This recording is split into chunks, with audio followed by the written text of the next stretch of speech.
Y'all have a great time last night? Okay, I'm gonna start off. I have a confession to make. My wife's very nervous. It is incredibly difficult to buy a Christmas present for me. Really difficult. Every year, my mother-in-law will ask me, "What do you want for Christmas?" Every year, I say to her the same thing: "I want world peace." And she'll say, "You know, that's a tall order, but I'll see what I can do." But I'm obsessed with this idea that is there a way we could get human beings to stop trying to kill each other? That's it. Really simple. How do we do that? So for years, we have been stimulating the body with light. That's how these patches work. We gently stimulate the body with light and we produce these amazing effects. But what if we could take light inside of our body? What if there was a way we could create a technology that would release light from within? Today you're going to see that technology.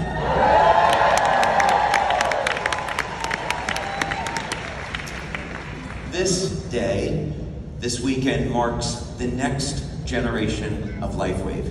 The first 20 years have all been about LifeWave technology and patches. Now we are going to expand on that.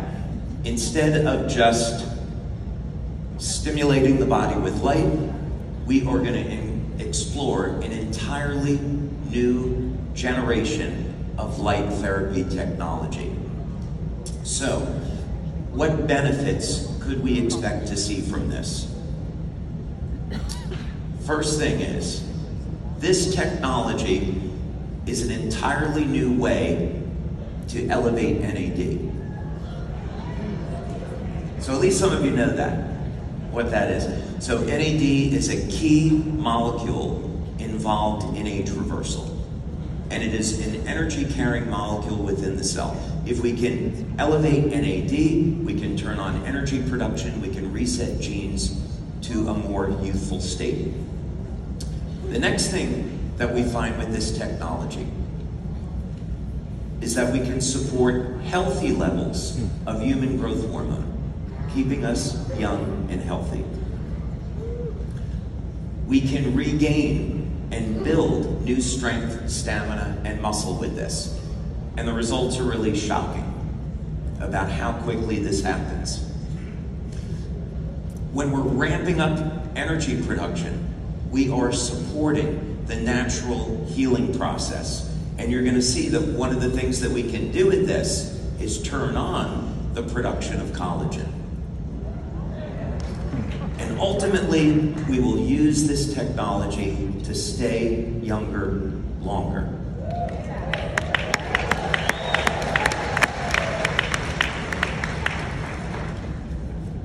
So increasing NAD, supporting growth hormone levels, more strength and muscle, natural healing, and living younger longer. These are 5 new benefits that are all coming from one new machine.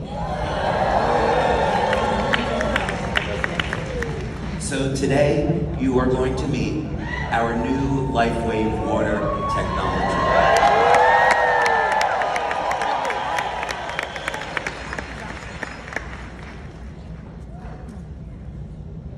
There is a lot of information that we're going to present. I'm going to go through some of this very quickly. So if you want to take pictures, feel free to do that. So how do we go about and create an entirely new technology surrounding water? There have been structured water products that have already been on the market for many years. We can add different types of minerals to water. We can change the surface tension of water. is there anything else new that we could do that would be meaningful? Well, let's take a look and start at the very beginning and talk about composition of matter. So this is the periodic table. Each of the elements, you can think of it as a building block.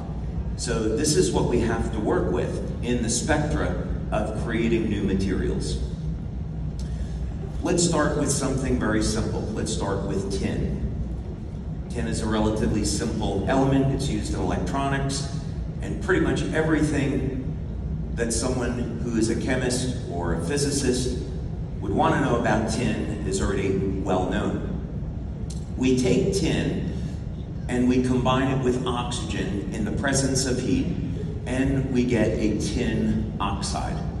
Nothing entirely remarkable about this. It's extremely well known. But we created a device in our lab. I have multiple patents on this now. And we expose the tin and the oxygen to a very special type of electromagnetic and longitudinal field. And this will change the bond angle between the oxygen and the tin, creating something that looks like gold, and creating a material that never existed before.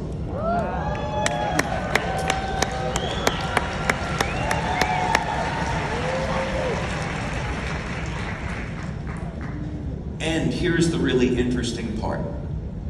By changing the frequencies or changing the wavelengths of light that we work with, we can change the bond angle. Now, when you have light reflecting off of a surface, that's how you're going to get color.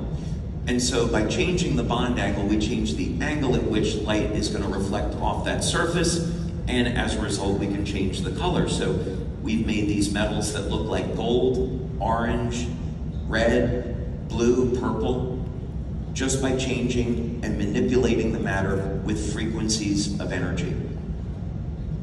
So we did something really fun. We created a LifeWave 20th anniversary coin from this material that never existed before, and we gave this coin to our qualified senior presidential directors.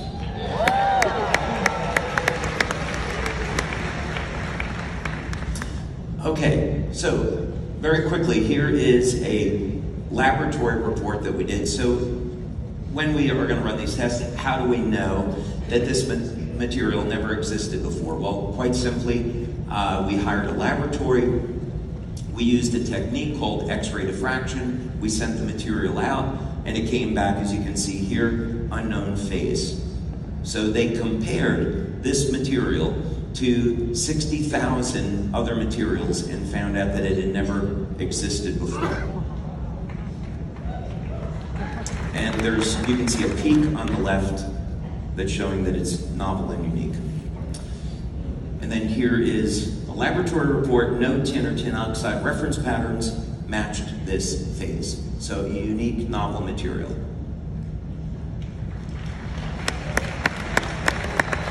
Okay. So here's the important thing, is that these experiments showed that we could manipulate matter with energy. We could create new matter. That's an extraordinarily powerful tool. So the question is, what are we going to do with this new technology? What frequencies would we use and why? That's a pretty good question. We should have a mathematical model for this. My dad is a music teacher, so I grew up around music. And when we look at the musical scale, we see the musical scale is based off of 440 hertz tuning. And so if we were to look at the frequencies which are associated with the musical scale, we can see them listed over here. And you'll notice immediately this is a little bit unusual, right? Why do we have all of these odd numbers? It looks very, very random. And we see that this musical scale came in 1834 from the German natural scientists. Seems kind of unusual that they would create this 440 hertz tuning. Well, is there a way that we could mathematically extrapolate what musical tuning should be based on.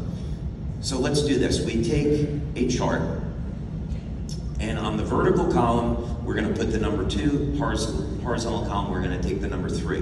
And all we're going to do is we're going to double the numbers on the vertical column, and we're going to triple the numbers over on the horizontal column.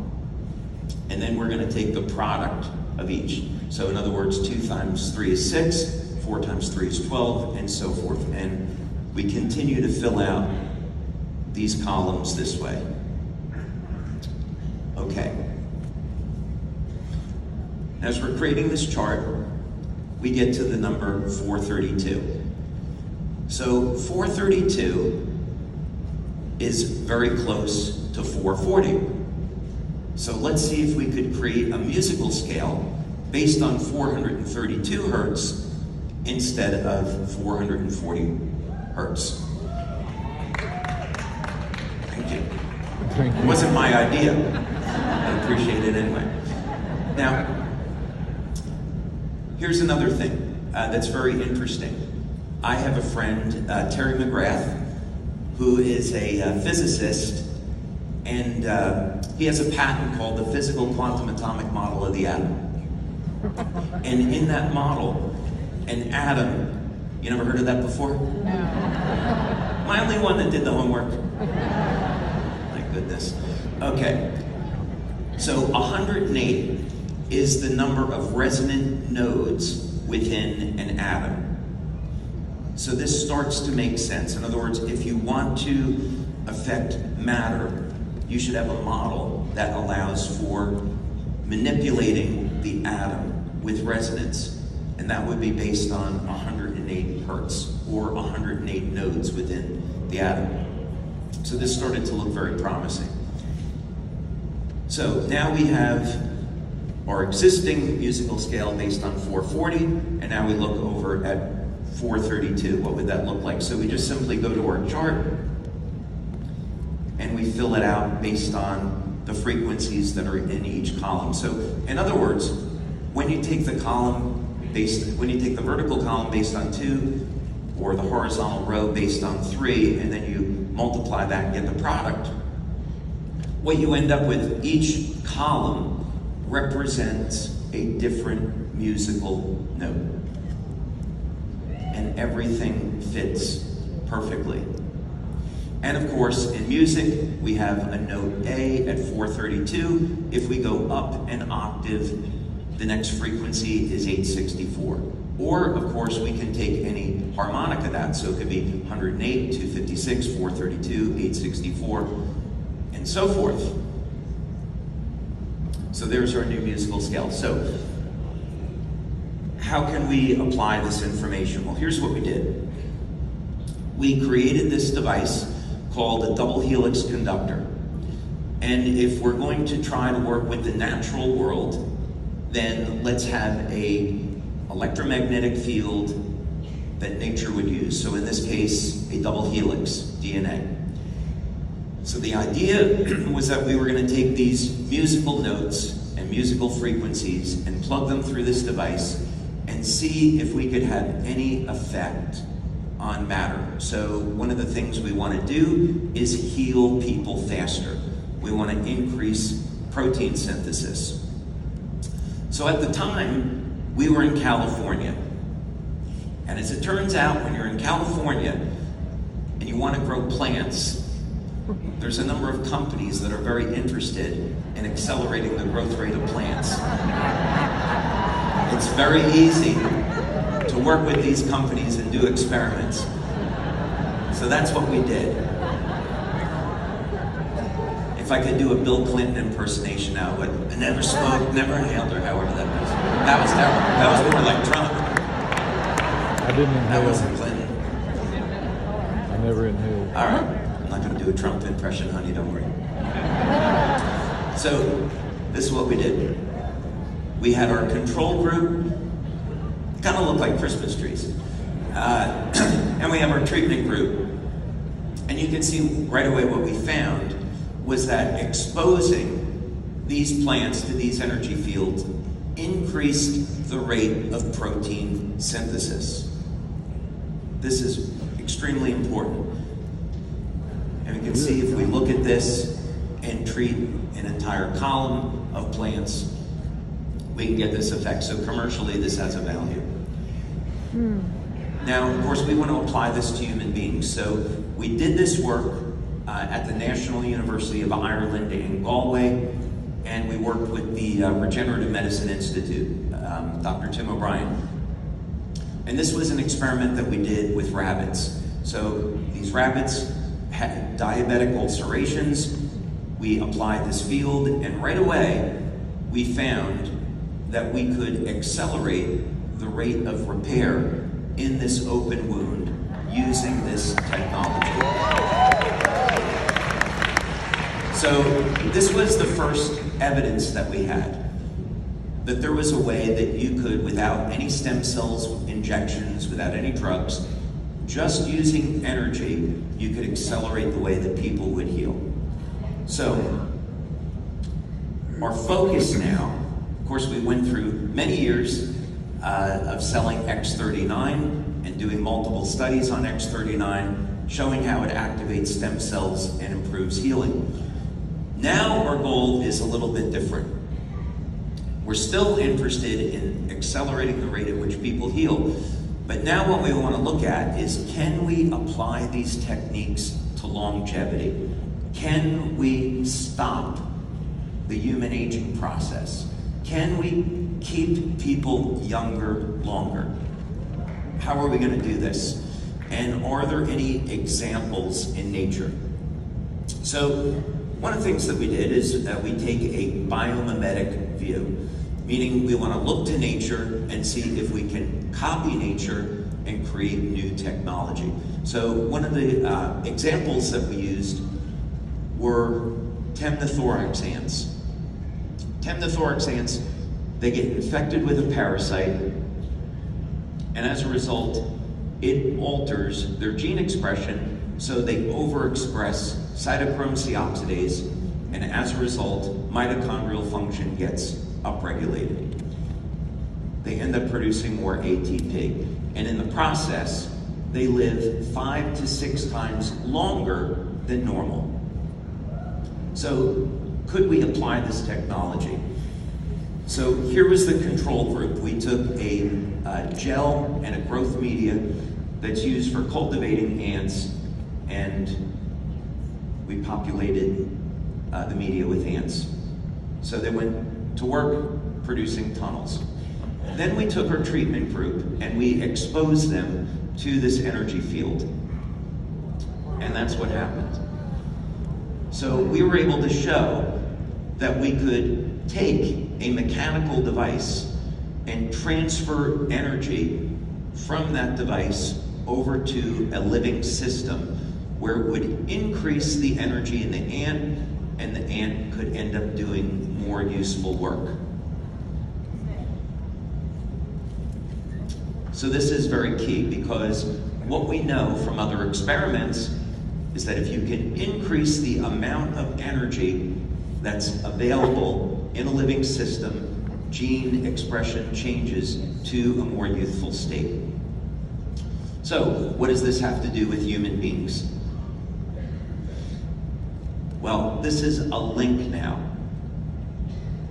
and a missing piece in longevity. As people age, the amount of energy in their cells decline, mitochondrial dysfunction. So if we can have a technology that can reverse that, we can, at minimum, keep people younger longer.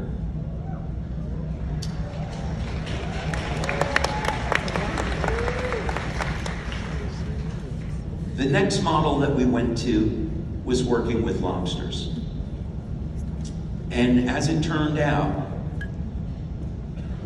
the technology that you're going to see today is based off of how lobsters completely defy the aging process. Now I have another confession to make. When we first built this equipment in our lab, I have a lot of really talented engineers that I work with, and we were setting all of this up and going through all these trials, and we got the first drops of this new water coming out of the machine, I said, I've done it. I've created lobster water. And so I was telling Meredith about this, and I was talking to Wayne about this. And I said, guys, this is incredible. We have this new technology. I call it lobster water. It's gonna revolutionize health. And Meredith said, question, is it too late to change the name? Needless to say, your product will not be called lobster water. But it is the key to bringing light into the body.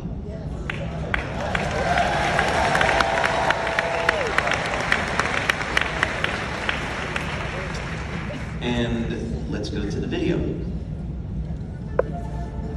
For those curious about the intersection of science, faith, and naturalism, there sure are some fascinating conversations and facts out there that speak to the concept of intelligent design, the debate on God's existence, the age of the earth, unfathomable mathematical coincidences, Bible codes, and more.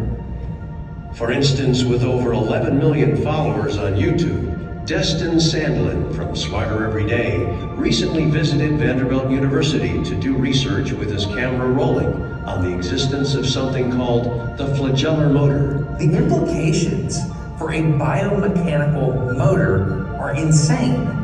Think this bacteria is somehow moving just to move? Think again. This bacteria has an operating system, Yeah. it has sensors, Yeah. it has effectors, it has Yeah. actuators, Exactly, yeah. and it has feedback. Yeah. And I'm getting emotional. Because it's a neat design, is what I'll say. It is. And it is all made out of molecules and looks like a sophisticated biomechanical motor that only recently was brought into focus through intense magnification imaging and modeled by the School of Pharmacology at Vanderbilt. It's made up of molecules and is hereby chance. So the flagellar motor exists, and it's amazing. It's complex, and it reminds me of an electric motor, and I love it. Like, I love this thing, and I think it's incredible. There are implications for the fact that something so complex exists and is so integral to the creation of human life. I mean, this is fascinating stuff. So it also opens up a huge debate.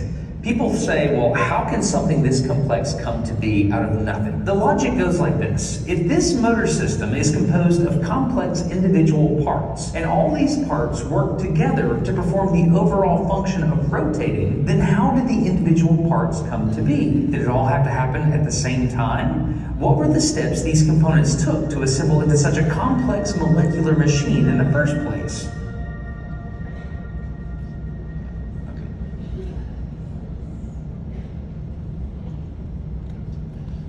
Okay. So, let's talk about for a moment, if we seriously want to take on this subject of human aging, and we want to look at, is it biologically possible to stop aging and hopefully someday reverse it? Is there any evidence that this could possibly exist? Well, what's so interesting is that when we go back to 2018, when we had the start of the release of X39, we knew that this was going to mobilize stem cells in the body, that this was going to support natural healing, it was going to turn on energy production, help to regulate inflammation in the body, support overall natural healing. We started to see testimonials where it looked like people were becoming younger. Here was one example. One person likes that.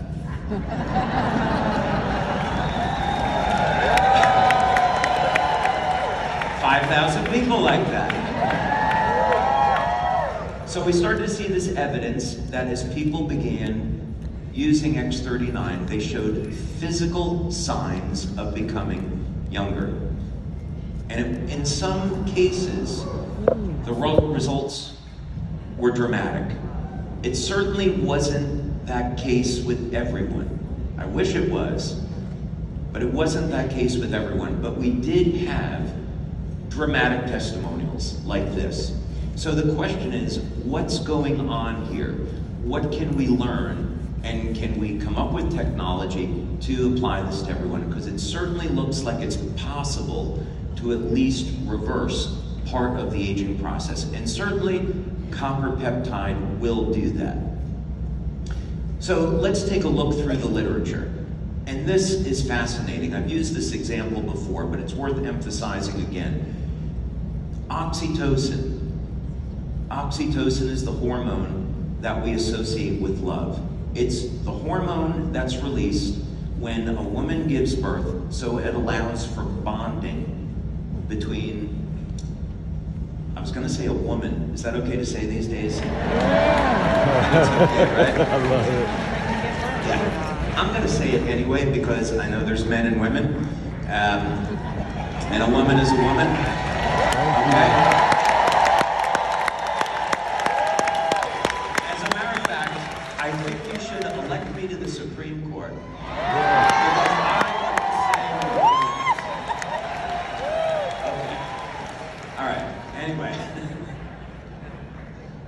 So that's how it works.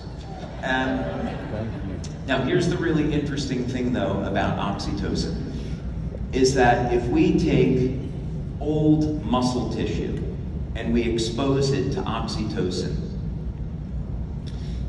it will have a rejuvenation effect on that muscle tissue. So the muscle fibers begin to look like and resemble young, healthy tissue. So this can't happen unless we're having an effect on the genes. Now we can understand this from the perspective of biochemistry. So when we're in a state of love, there's a state of reduced stress, anxiety, the body's calm, we're conserving antioxidants, there's less inflammation in the body. And ultimately, when we're not in a chronic state of inflammation, that means we're protecting our DNA. So it's kind of easy to understand on this on a biochemical process when we're thinking of prevention, but when we're thinking about age reversal, that's an entirely different subject. There's more going on here than simple biochemistry. So let's see if we can understand that.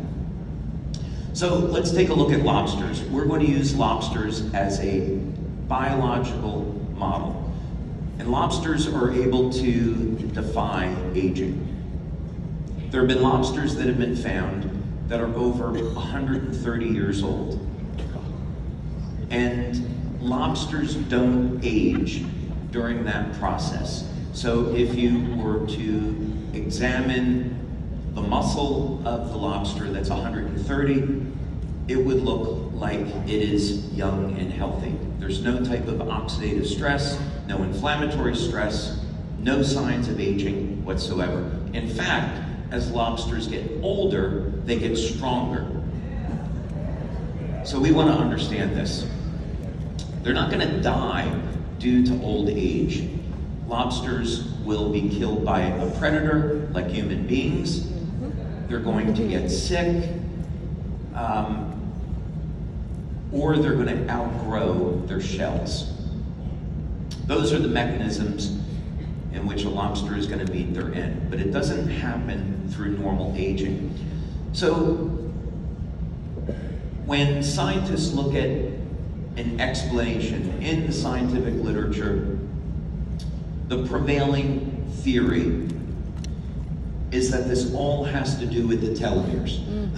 Excuse me. So this is based on telomere biology, meaning that telomeres are the rods on the end of chromosomes, and they're going to control the number of cell divisions. So as we age, as human beings age, these telomere rods get shorter and shorter until finally we're in our 70s and our cells can no longer multiply and divide.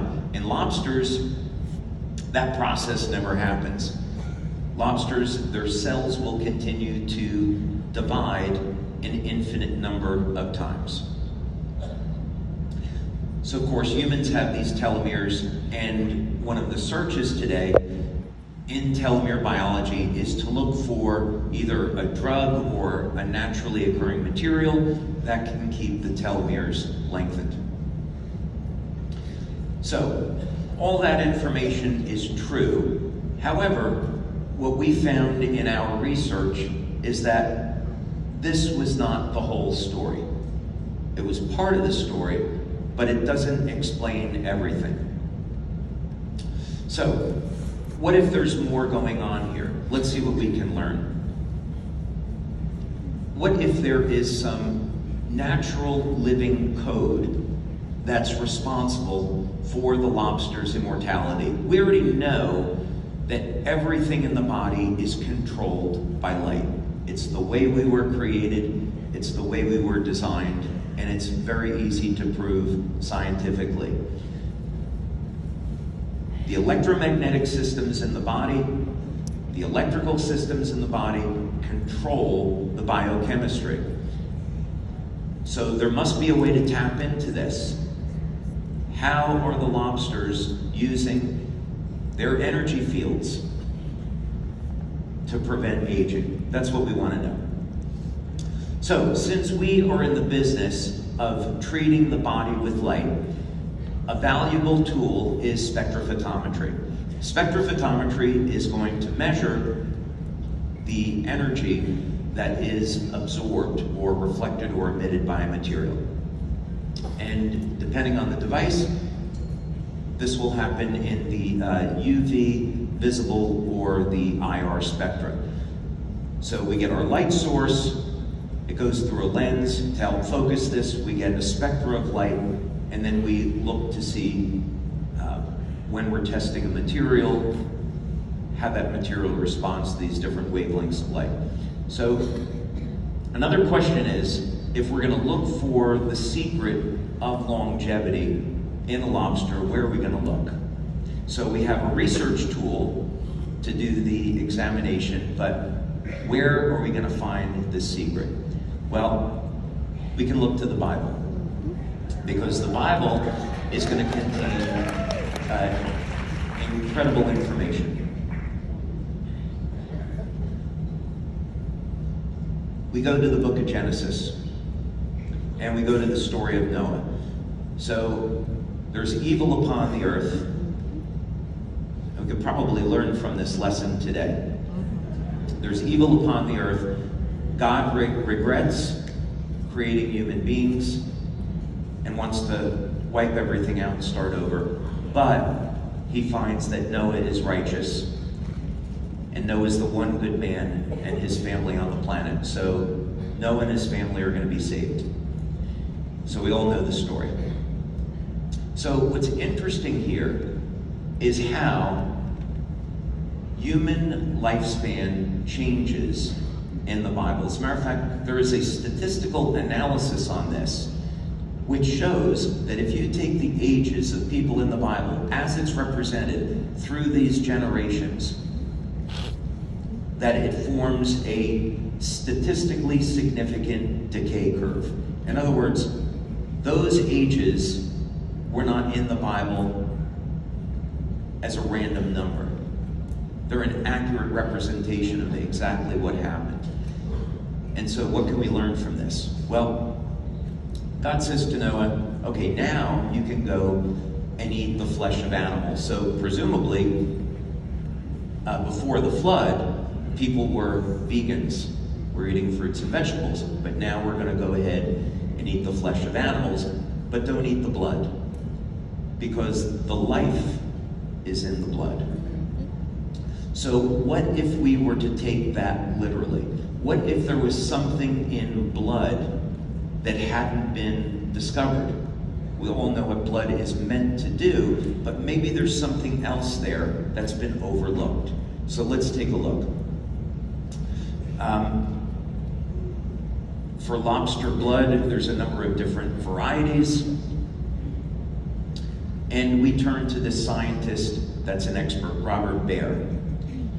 And he's been studying lobsters his entire life. And we had a very interesting conversation with him. And one of the things that came out of this was that lobster hemolymph was being used as a treatment for COVID-19. And lobster blood is based on copper, of course.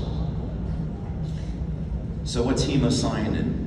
Hemocyanin is a copper-containing protein. So lobsters are the Vulcans on this planet. For all you Star Trek fans. Oh, so happy we've got some Star Trek fans here today. Okay. Oh, a lot of Star Trek fans, all right. So, of course, we can't help but notice that in human beings, GHK is bound to copper, and that will reset about 1/3 of the human genome to a younger state. So I think it's fair to say, would a similar mechanism be going on in lobsters? Does the copper content have anything to do with the longevity? So we could look there, and what's the connection? So we pull up this research study that's done by Professor Joseph Kunkel. That's a big lobster. I'm not sure if it's just coming out of a broiler, though. I think it's alive. I'm not sure. That would feed a lot of people. And here's what the spectrophotometry chart is going to look like on this. And I started to notice when I looked at this data that there were these peaks that were going on at 550 nanometers and 400 nanometers. So the visible spectra is between 400 and 700 nanometers. Anything under 400 is up in the UV range. Below 700 is in the infrared range. And you can see that there's these interesting effects that occur where these three different samples intersect between 700, 710 nanometers, and 525 nanometers. Okay, I know this is getting technically boring, but there's a reason why we want to go through this. So a moment ago, we were talking about musical scale and 432 hertz. So we did these experiments and we showed that if we put music essentially into these electromagnetic coils, that we could accelerate the way that people healed. What does this have to do with wavelengths of light in lobster blood? Is there any possible connection? So the immediate thing that we notice is that if we start with a 432 based tuning, and then we double the number, we're going up in octaves. So here's what I did. I took 432, and you continue to double it. And you can also put this into a online calculator for converting frequency over to wavelength. So there's a number of ways to make this calculation, but basically you can convert a musical note over to a wavelength of light. So that's what I did here. And we end up with 400, when you do the calculation, you end up with 432 hertz, equal to approximately 631 nanometers. Now I'll tell you why that's interesting.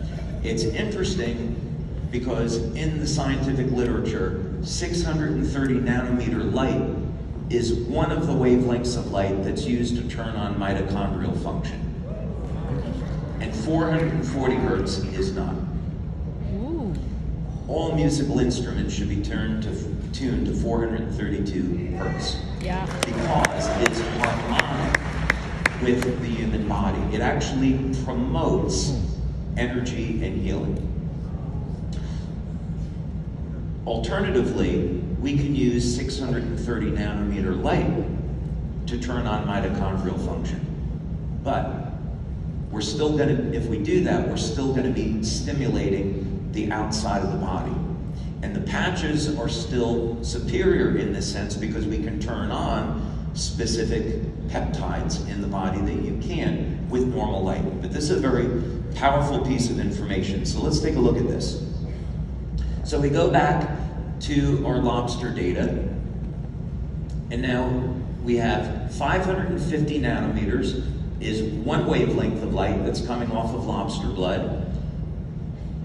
630 nanometers, we took that number based off of 432 hertz tuning because that's what we were using in our experiments. And my hypothesis was that 630 nanometer light is in the lobster, we just didn't detect it in the lobster blood. So I had that hypothesis. And then the other wavelength of light was somewhere on the chart. It would be somewhere between 700 and 709 nanometers, roughly. Those are the wavelengths we're working with. So this was my first invention that came off this process. I call it a biophotonic reflector, and ended up getting several patents on this.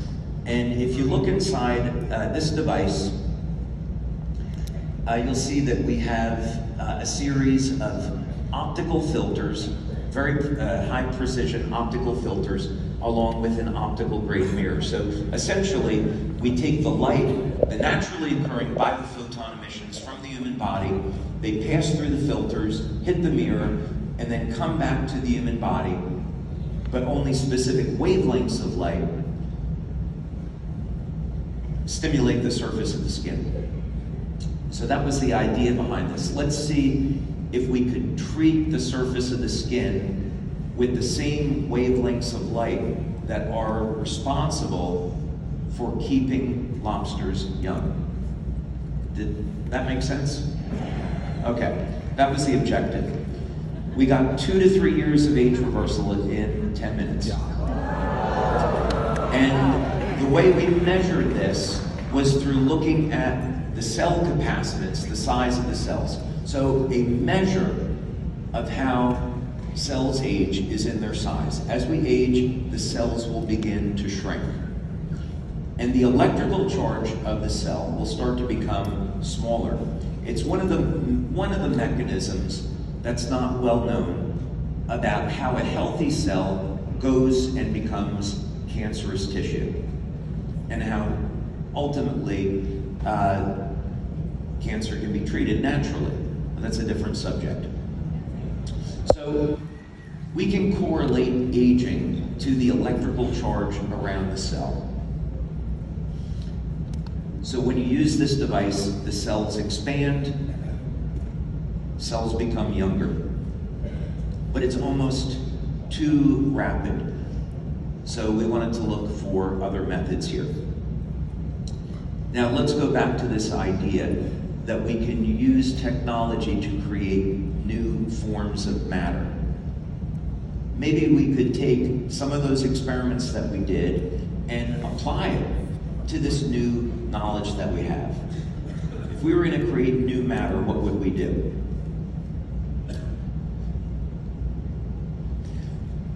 Hydrogen, as it turns out, has a metallic state.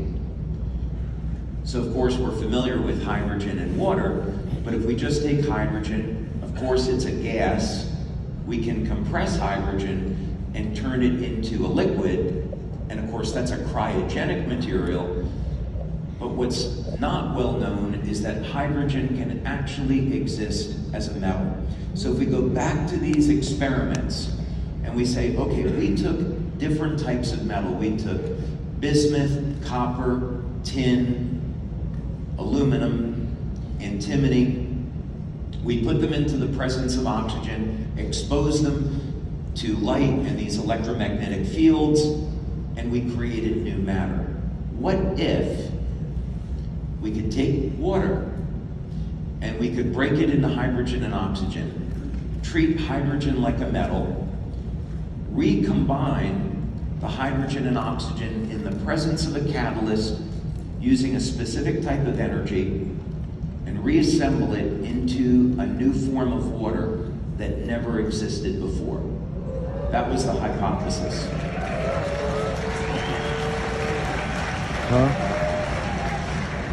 So if we could achieve this, what it would literally mean is that if we could do it, we could create a new type of water that had photons of light embedded into the bonds of the water, so that when you drank the water, it would release that light into the body. That was the goal here. And that's how we got from where we started to where we are now in this presentation. So, I built this machine that was it was a great Tony Stark moment for me. It was maybe about 3 feet wide and about 9 feet long. And we started getting drops of water coming out of this thing. And it was incredible to see it for the first time. But it was so slow, it was so painful. But we did it. So everyone knows what ice looks like. Here's a beaker of distilled water where we freeze it. Now what we're gonna do is we're gonna take this new water and we're gonna do the same thing. We're gonna freeze it. So why do we wanna freeze it? Well, it's a phase change. Another hypothesis here is that as water goes from being a liquid to a solid, in chemistry that's a phase change. So can we see whether or not the light in the water is going to be released when the water changes state? Because that would represent a change in the bond angle, so it would make sense to me that the light would be released during that process. And that would be a really great thing, because it would mean that once the water gets into the body, the water will phase change and release the light. So let's see what happens. We started freezing it, and we started to notice these highly coherent threads of water crystals. So this was important because we know that if you were to have a structured water, the water is highly organized. So we start to see some evidence here. And, sorry, I skipped ahead one. Okay, now we're good. When the water freezes completely, really interesting things happen. We get a vortex funnel that occurs at the center of the beaker. And of course, we associate vortexes with natural energy and living systems. If you look at the beaker from underneath, again, you can see this implosion that occurs as the water crystals move towards the center as compared to the control. As you change the wavelengths of light that we use to treat the water, different shapes start to appear, living shapes start to appear. In some samples, they resemble an egg. And what do we think about eggs? Eggs are life. And depending on the type of water that we use and the treatment and the amount of treatment time, we get an increase in the density of the number of water threads. So what this means is that we can control how much light is in the water through the settings. You probably would like to see this now, right? Okay. We're going to watch now a time-lapse video that we took. What we did in our lab was we took a freezer. Okay, we're going to play it, so just watch it. We have our freezer, and as a glass front, we have a time-lapse camera. So you're seeing this water sample being frozen over a period of about 4 or 5 hours.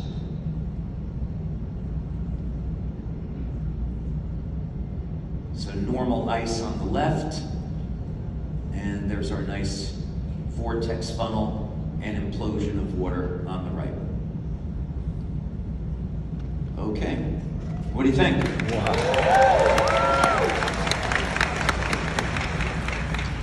And then sometimes really weird things will happen when we're playing with the settings on the machine. Sometimes we will get these pylons that will rise out of the water, and we get all different types of shapes. My daughter Kelly, who's in our lab, this is her project.